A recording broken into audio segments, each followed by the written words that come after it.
The truth is fragile. It waits in silence, hoping to be discovered, while the narrative moves fast, loud, and ruthless.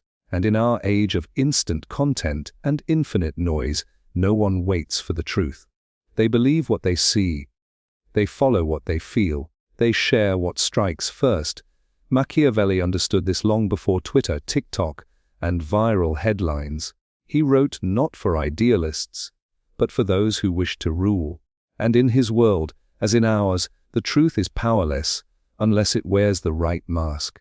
Today, we don't crown kings with bloodlines. We crown them with algorithms. We don't ask who's right. We ask who spoke first, who spoke loudest, and who framed the story well enough to make the facts irrelevant.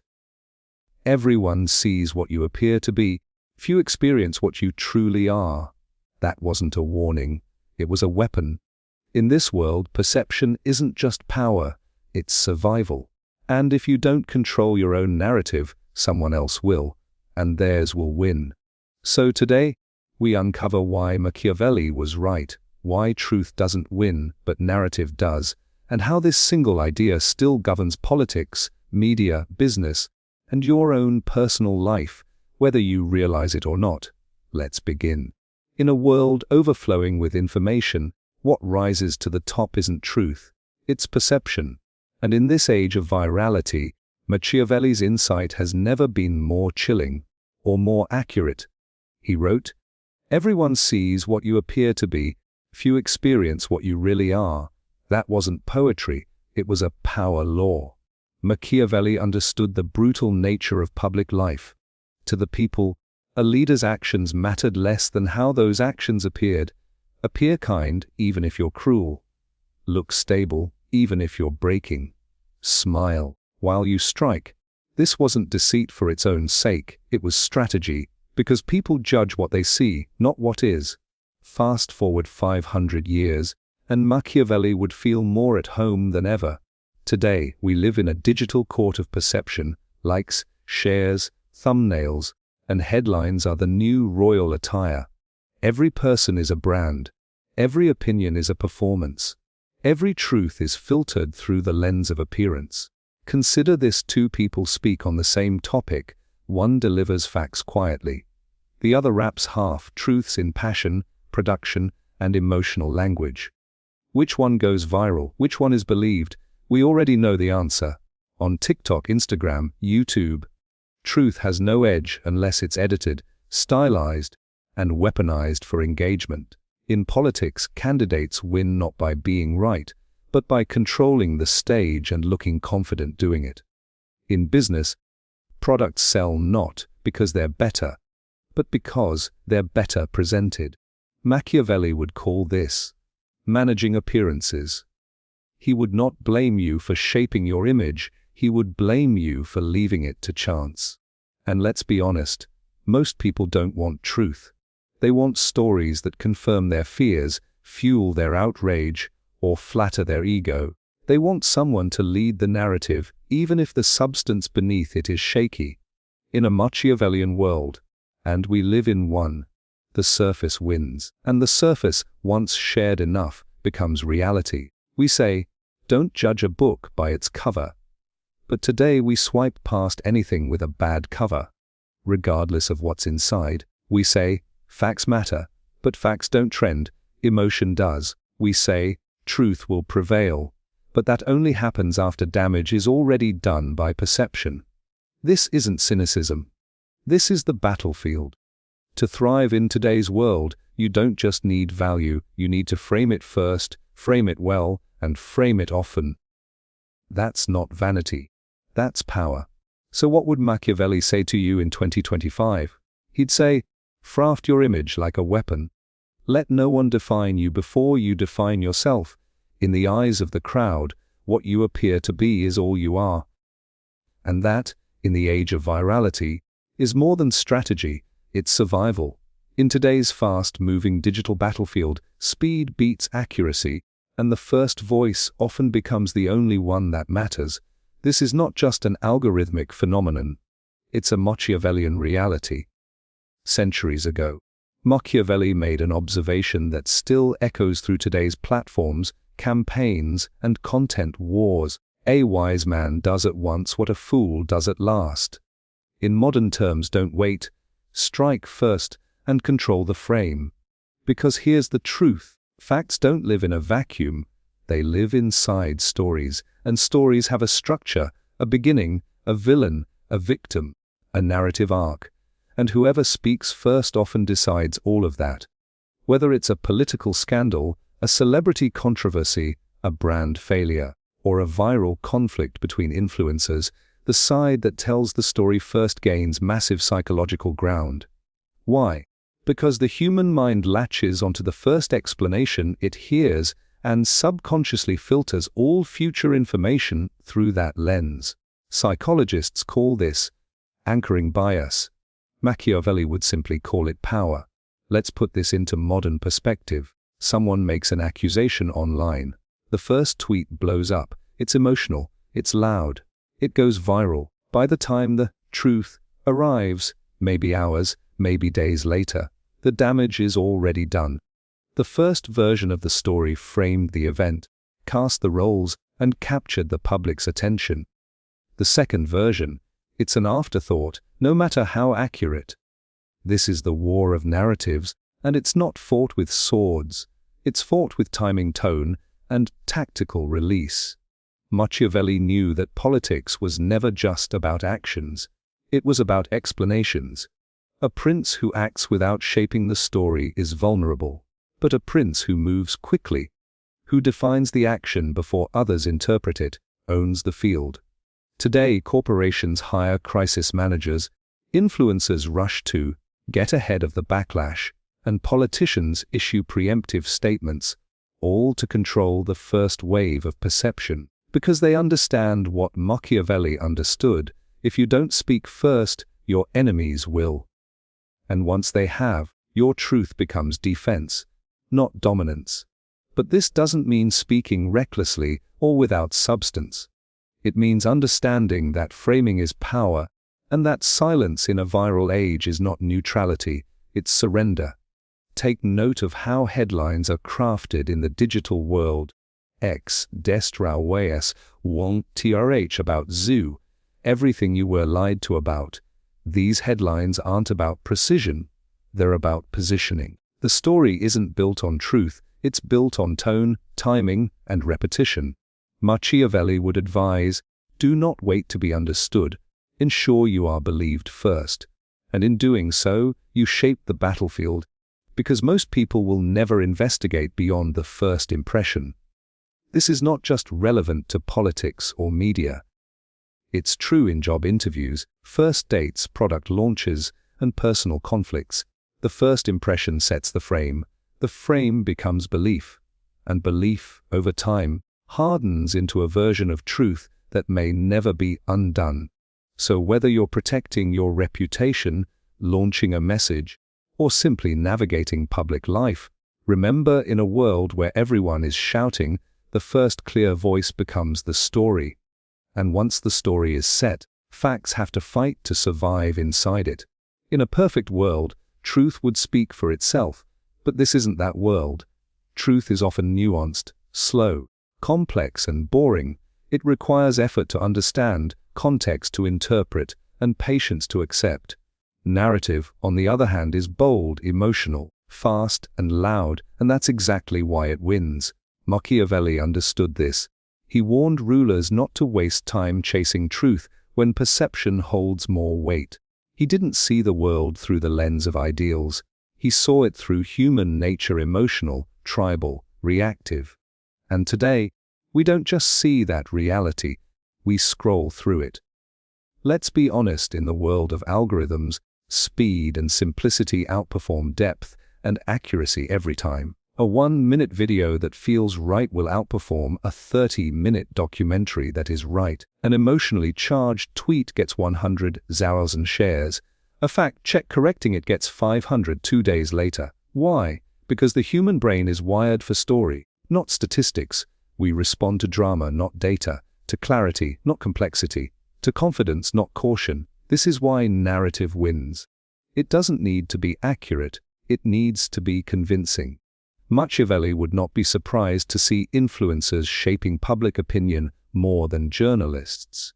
He would nod at how politicians win debates with sound bites, not substance.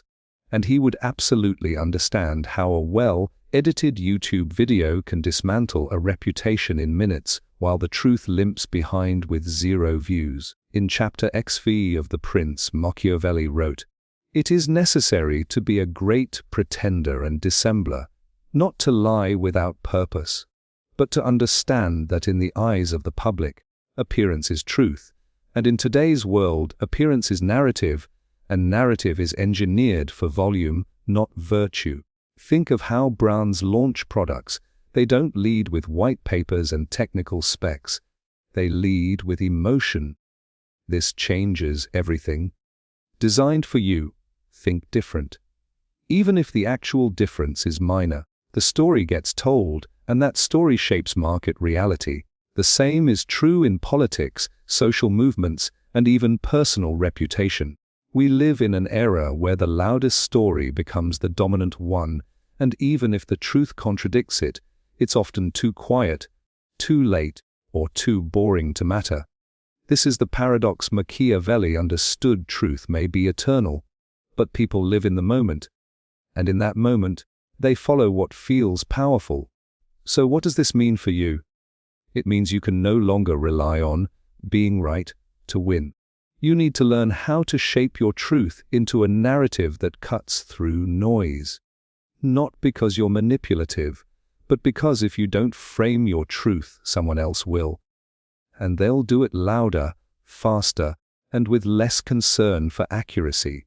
This isn't about selling lies. It's about translating your truth into something the world can actually hear. Because in a world trained to respond to volume over value, clarity over complexity, and spectacle over sincerity, you either learn to speak in narrative or be buried under someone else's. Machiavelli didn't dismiss truth. He simply understood its limits, and in 2025, those limits are more visible and more dangerous than ever before. Machiavelli never underestimated the masses. He simply understood how easily they could be led, missiled, and moved. And in a time when crowds gathered in city squares to hear proclamations, he saw a timeless principle unfold. Men judge more by the eye than by the hand. The Prince, in other words, people respond more to what they're shown than what is done. Fast forward to the 21st century, and we've scaled that principle to billions. We no longer stand in a town square. We scroll, tap, and repost in digital ones. But the psychology hasn't changed. If anything, it's been amplified. Narrative is now the master switch of influence. If you control how people understand a situation, regardless of the facts beneath it, you control their reactions, emotions, beliefs, and ultimately, their behavior. It's not about deception, it's about framing. In politics, this is crystal clear. Two candidates can offer the same policy, yet the one who frames it as freedom rather than regulation wins votes. One protest is righteous rage, the other is public disorder. It's not the reality that shifts outcomes, it's the narrative that defines it. Machiavelli understood that the truth is not what is, but what people believe about what is. And in modern media, we've institutionalized this logic. PR firms, marketing agencies, spin doctors, brand strategists, crisis managers, they all exist to do one thing: craft the narrative. Not to change the facts, but to shape the story around them. This is why large corporations respond to scandals by taking accountability before blame fully lands. It's why governments release pre-emptive reports. It's why influencers post "my side of the story" videos before receipts drop. They're not just managing reputation, they're managing mass psychology. Because once the public has accepted a frame, it becomes the lens through which all future facts are interpreted, and that lens can work for you or against you. Let's take a simple modern example. A startup fails, that's the fact. But if the founder tells the story first, framing it as courageous experiment that made bold moves, the public sees bravery, not incompetence. If the media tells it first as a reckless misuse of funds, the founder becomes a fraud, not a risk taker. Same facts, different frame, different outcome. This isn't just about companies or governments, it's personal, in your daily life, at work, online, even in relationships. The story people believe about you guides how they treat you. That's why successful people are not always the most skilled. They're often the best at managing how they're perceived. So what would Machiavelli say in the era of social media? He'd say, control the lens and you control the crowd. This doesn't mean lying. It means recognizing that raw truth is too slow, too quiet, and too vulnerable to manipulation. Narrative, on the other hand, is sharp, fast, defensible, scalable, and once it's in motion, it creates its own momentum, sweeping public opinion along with it. In that current, facts can drown, but framed beliefs float. So if you want to lead, influence, or protect what matters to you, don't wait for people to find the truth. Give them a story that explains it. Because if you don't shape your narrative, someone else will. And once they do, it's their version of you the crowd will follow. We grow up believing in fairness, taught that if we work hard, tell the truth, and play by the rules, things will eventually fall into place. That merit matters, that justice prevails. But Machiavelli saw the world differently, and so should you, because the game was never fair, and it isn't now. Machiavelli wrote not for dreamers, but for doers in positions of power. He wasn't trying to paint an ideal society. He was writing survival guides for leaders, generals, and rulers navigating treacherous political waters. His point was simple. He who neglects what is done for what ought to be done sooner effects his ruin than his preservation. In other words, don't act based on how the world should work. Act based on how it does. And today, more than ever, the world is framed, not fair. Narratives shape reality. Stories beat substance. Loud voices win over logical ones. We see this everywhere two candidates debate. One has a well-researched plan, the other has sharp one-liners and memes. Guess who trends and guess who disappears from public memory? A brand makes a misstep. A competitor doesn't just highlight the flaw, they frame the whole company as careless, unethical, or outdated. That single frame spreads faster than the facts ever could.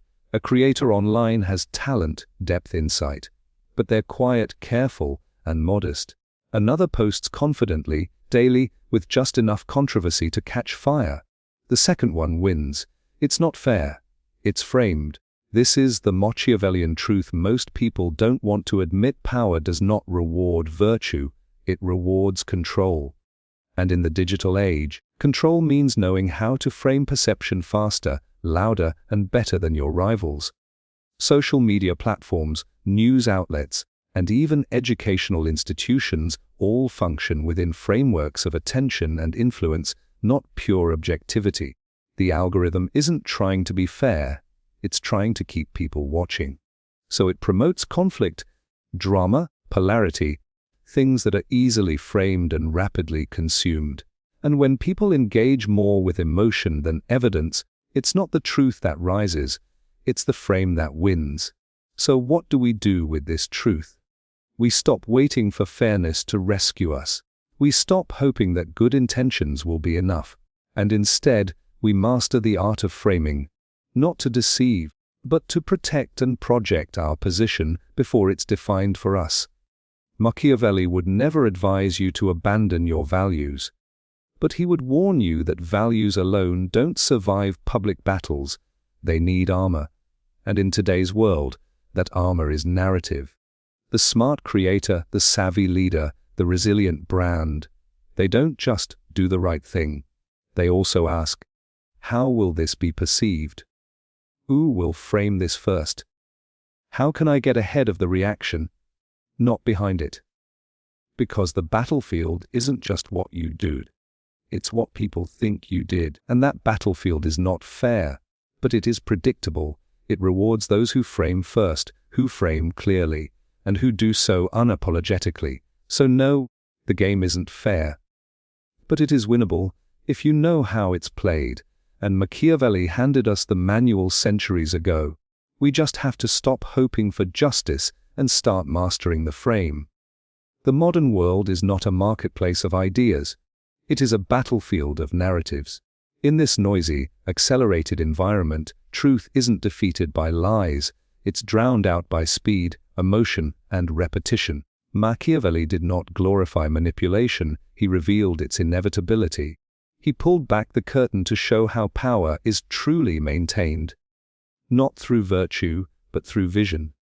Not through fact, but through framing. And that lesson is more urgent now than ever before. If you speak slowly in a fast world, you will be misunderstood. If you rely only on your sincerity, you will be outshouted by strategy. If you wait for fairness, you will be framed by others. You don't have to be dishonest, but you do have to be deliberate. Frame your message, shape your identity, lead your story. Before someone else writes it for you, the world isn't waiting for the truth. It's reacting to the narrative. And in that reality, silence is not neutrality. It's surrender. Machiavelli never taught us how to be cruel. He taught us how not to be crushed. Because in the age of information, attention is currency, and narrative is the mint that prints it. So if you want to lead, protect, or simply survive in this world, do not just live truthfully. Live strategically, because the ones who win are not always right. But they are always first, clear, and loud, and in Machiavelli's world, that's the only truth that matters.